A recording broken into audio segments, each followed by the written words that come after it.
가작, 유응물, 천년의 어부바. 당신이 돌아가시고 생전에 당신이 매만지시던 옥상의 장독대에서 허리가 굵은 해주 항아리가 내려오고 있었다. 항아리를 비스듬히 기울여 굴리듯이 천천히 계단을 내려오고 흙마당을 지나 대문을 나섰다. 마당에는 항아리가 굴러간 듯 굴렁쇠 자국 같고 웨비우스 띠 같은 곡선이 드리웠다. 항아리는 재활용의 선물로 이웃에 사는 어머니 지인한테 돌아갔다. 나는 그 항아리를 비워낸 뒤에 어머니 당신의 채취를 맞듯 얼굴과 상체를 깊숙이 밀어넣었다. 그리고 가만히 어머니 하고 불러보았다. 항아리 안에서 은은하고 웅숭 깊은 울림이 무슨 소리의 광배처럼 나를 그윽하게 감싸는 듯했다. 지상에 당신이 쓰시며 여러 해 동안 장류를 담그고 발효시키고 익혀 반찬 양념과 찌개와 국으로 가족과 삼이웃에게 허기를 채우고 입맛을 돋우던 원천의 기명이었다. 그 해주 항아리가 이제 주인을 바꿔 어머니의 이웃 장독대로 이사를 간다. 묘한 슬픔이 햇빛에 반짝거렸다. 당신의 삶도 저러했을까? 율곡이이가 자신의 어머니 신사임당의 사후 선비 행장을 쓰듯 당신을 떠올릴 때마다 내 안에는 한 그루 나무가 그런 당신의 선비 행장의 이미지로 도도록해진다. 그것은 사계절에 의연하고 듬숙한 나무이지만 특히 여름날 수많은 매미가 매미 허물을 벗어놓고 올라가 우는 은행나무였다.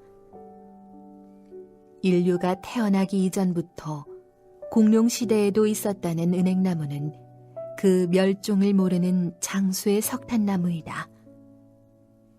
그런 오래된 은행나무를 삼복의 더위 그늘에서 무연히 올려다본 적이 있다. 한 그루 은행나무의 중동과 줄기와 가지에 숱한 매미가 그렇게 많이 붙은 것에 순간 소름이 끼치도록 놀랐다. 무슨 울음이 나는 여름 한철에 다닥다닥 붙은 열매들만 같았다. 땅속에서 7년여를 칩거하며 굼벵이로 살던 매미 유충이 지상에 올라와 탈퇴를 하고 매미로 기어오른 은행나무였다. 짧게는 일주일에서 보름, 한 달여를 줄기차게 울어대며 교미와 번식의 기회를 엿보는 매미의 울음소리는 한낮뿐만 아니라 한밤중이나 새벽까지 그악스럽게 울어댄다. 그럼에도 수십에서 심지어 수백여 마리가 붙은 은행나무는 묵묵히 그 아우성을 받자 하니 한껏 품어주는 것만 같다. 뿌리에서 길어올린 물과 양분을 매미에게 양식으로 빨리듯 공급하며 청정한 푸른 은행나무에서 눈부신 황금나무로 가을에 들어선다.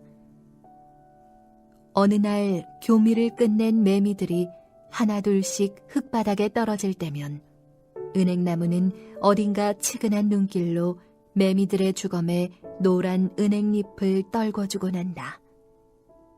그것은 옛 선대의 학자가 자신의 모친을 떠올리며 쓴 행장처럼 내게 아로새겨지는 이미지로서의 선비 행장에 버금간다.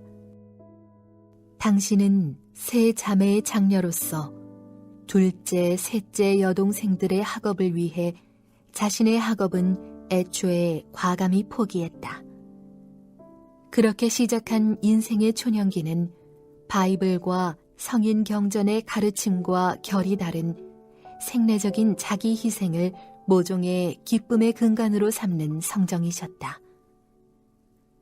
즐거운 고통이라는 상투적인 표현이 허락된다면 그것은 처음부터 당신이 살아야 하는 자발적인 결단의 자연스러움에 가까웠다. 철저하게 동생들의 학업 성취와 뒷바라지를 위해 자신의 학업은 초등학교도 채 미치지 못했다. 그러한 당신은 까막눈이었다. 한글 문맹을 안 건 내가 중학교 때였던 것 같다. 그 사실을 알고 놀랐던 것은 사실이지만 부끄럽거나 창피하지는 않았다. 어머니의 희생은 두 장성한 여동생인 이모들을 학교 교사로 만들었기 때문이었다. 자신의 묵묵한 희생과 배려로 동생들의 미래를 그때 업어 키운 것만 같았다. 그런 당신은 성당에 다니셨는데 5리가 넘는 거리를 걸어 다니셨다. 무엇보다 신부님의 강론에만 의지하던 말씀의 갈구를 위해 나는 한글을 가르쳐드렸다.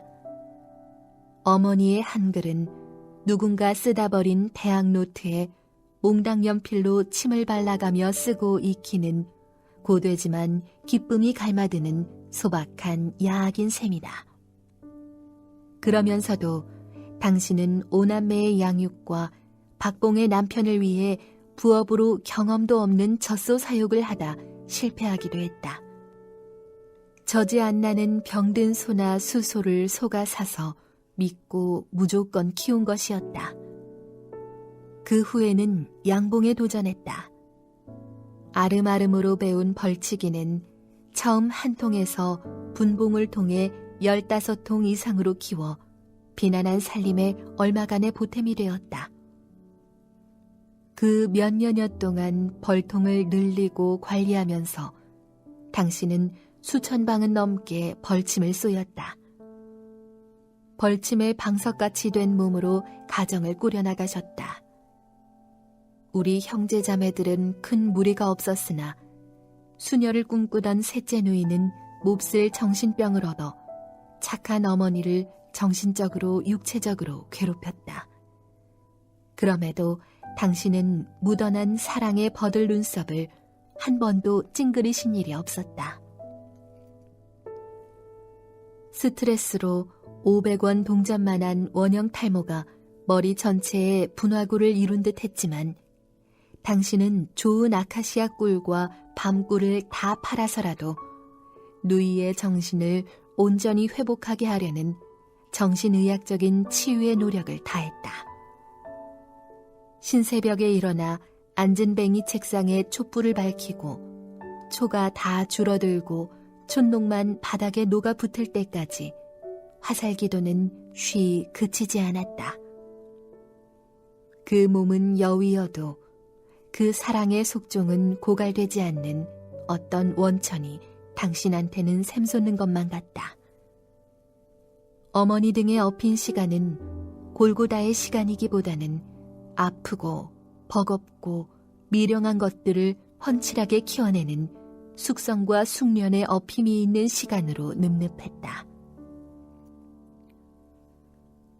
어머니라는 영육의 해주 항아리에 든 것들은 사람이든 이웃이든 하늘의 말씀이든 된장 고추장이나 간장이든 동티가 나고 그르칠 일이 없다. 비록 궁색한 기색이 없지 않았으나 그보다 넓고 웅숭 깊은 자애와 희생의 복원력이랄까 사랑의 근육이 있었다. 모나고 강팍한 심보들을 만나면 그 습습한 너름새는 똑같이 모나고 강팍해지지 않고 오히려 그것들을 그윽이 당신의 등짝에 보이지 않는 눈물로 업어주었다. 거부하고 까탈을 부리고 할 마련도 없이 당신은 이미 손이 큰 마음으로 무명의 등을 내주고 있었다. 해주 항아리의 내용물을 다 퍼주고 그 기명조차 막내 아들에게 굴려서 이웃의 지인에게 바통터치한다. 외물로는 가난한 당신은 그래도 손이 크다. 손이 큰 당신은 남녀를 불문하고 좀생이들의 질시와 환호를 받는 듯 했다. 당신은 대가를 바라지 않았다.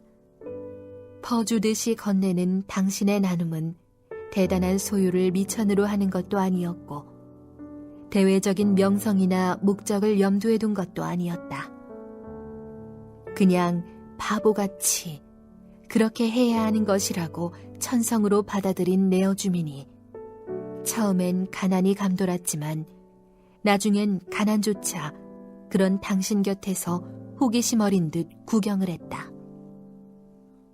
그리고 그 다음엔 당신의 등에 업힌 가난이 형언할 수 없는 맑은 부유함을 자신 대신 그 등에 엎혀주는 듯 했다. 어머니가 70평생 당신 등에 업은 것은 그 세속적인 품목과 대상이 한둘이 아니었다. 그러니 나는 무심코 거리나 공원이나 산길을 지나다가 왠지 눈에 띄는 나무를 만나면 무심코 가만히 끌어안는다. 나무와의 프리허그인 셈이다. 누가 보면 이상하거나 살짝 미친 것은 아닌가 여길 수도 있다. 어머니, 당신 같은 나무가 눈에 띄면 저절로 그쪽으로 길을 벗어난다. 아내는 또 시작이다라며 미소로 지켜봐준다. 나무가 얼마나 그런 나의 포옹을 허락했는지 몰라도 나는 그런 나무를 깊고 그윽하게 끌어안으려 한다. 나무의 심장과 기운과 속종이 내 마음에 연결되고 내 심정도 그런 나무에 고이 전달되기를 바란다. 현세에 안 계시는 어머니를 대신하여 그런 어머니를 가만히 끌어안아 드리는 것이고 또 내 그리움의 등짝에 어부바해 드리고픈 내 방식대로의 어부바 형식 같은 것이다. 생전에 변변히 제대로 안아드리지도 못하고 더욱이 업어드리기 전에 사고와 병으로 병석에 누우셨다. 꿈에도 잘 보이지 않는 어머니를 오랜만에 만나면 내 등짝에 어머니의 지문이 남도록 꽃동산과 버드나무 살랑대는 호수나 강가를 업고 돌아다니고 싶다. 고생만 하시느라 제대로 보지 못한 이승의 풍경을 한 땀 한 땀 당신의 눈동자에 꽃자수처럼 놓아드리고 싶다. 유난히 추위를 많이 타셨던 날림집에서 손이 자주 곱던 날을 상쇄하듯이 베트남도 좋고 캄보디아도 좋고 그 어느 동남아 나라에 모시고 가 이마와 콧등에 땀이 송글송글 맺히도록 더운 나라 코끼리 구경도 해드리고 싶다. 그 커다란 인도 코끼리 등 위에 같이 올라 마냥 올려다만 보던 간원과 기도의 눈길도 좀 쉬시고 이젠 코끼리 등짝 아래 새뜻한 풍경의 아취를 굽어보게 하고 싶다. 그런 당신 곁에서 줄부채를 붙여드리며 낯선 나라의 낯선 음식을 이물 없이 드시게 하고 싶다. 이빨이 시원찮으셔서 틀니로 20여 년을 사신 그 세월을 보상하듯 임플란트를 심어드리고 원하시는 고기를 푹 삶아 소스에 적셔 그 입에 넣어드리고 싶다.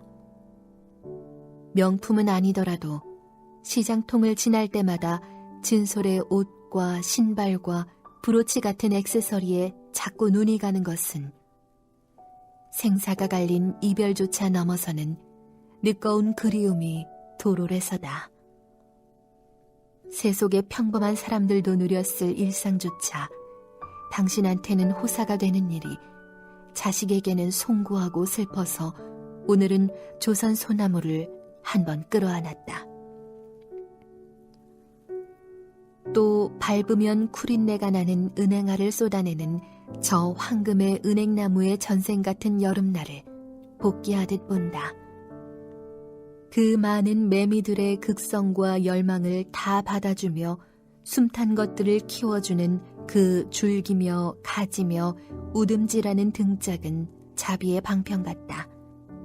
그러고 보니 당신은 잘난 척하고 뽐내는 것들은 별로 빈말로라도 업어준 적이 별로 없는 것 같다. 속된 말로 안쓰럽고 천하고 갈취당하고 순정하게 속기 잘하는 계명월이, 혓잘배기, 난쟁이, 발김쟁이 같은 장사미사들한테 그 가난한 등을 광야처럼 내주고 따뜻한 헛간처럼 엎혀있게 했다. 무엇이나 깃들 수 있는 횟대가 많은 나무처럼 순간순간 거둬주고 당신은 그들을 통해 듬숙하고 그윽하게 살아났다. 영혼의 황금나무로 가난조차 외롭지 않게 눈이 부시게 안아주셨다.